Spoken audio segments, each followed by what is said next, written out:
নিজের আত্মসম্মানকে বিসর্জন দিয়ে আমরা ভালোবাসাকে প্রাধান্য দিই। অবশেষে আমরা নিজের আত্মসম্মান হারিয়েও ভালোবাসাটুকু পাই না। খুব সহজে মানুষকে বিশ্বাস করা, মানুষকে আপন মনে করা, শত অবহেলা অবজ্ঞা পাওয়ার পরেও বারবার গুরুত্ব দেওয়াটাই হচ্ছে জীবনের সেরা ভুল। সামান্য একটু ভালো থাকার লোভে আমরা যাদের পাশে চাই, যাদের ভালোবাসা চাই, যাদের কাছে প্রত্যাশা রাখি, তারা আমাদের শুধু হতাশই করে।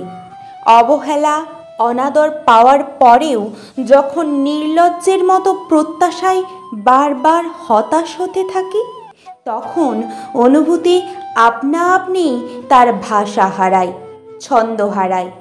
এভাবে অনুভূতি হারিয়ে শেষমেশ নিজেকে ভালোবাসার মতো ইচ্ছেটুকু আর হয়ে ওঠে না।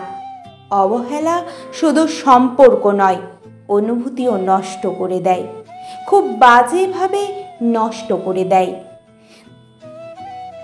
এক ভুল বারবার করে আমরা যার কাছে একটু গুরুত্ব পেতে চাই, যার কাছে একটু সময় পেতে চাই, একটু যত্ন পেতে চাই, ঠিক সেই মানুষটাই আমাদের অনুভূতি নষ্ট করে দেয়।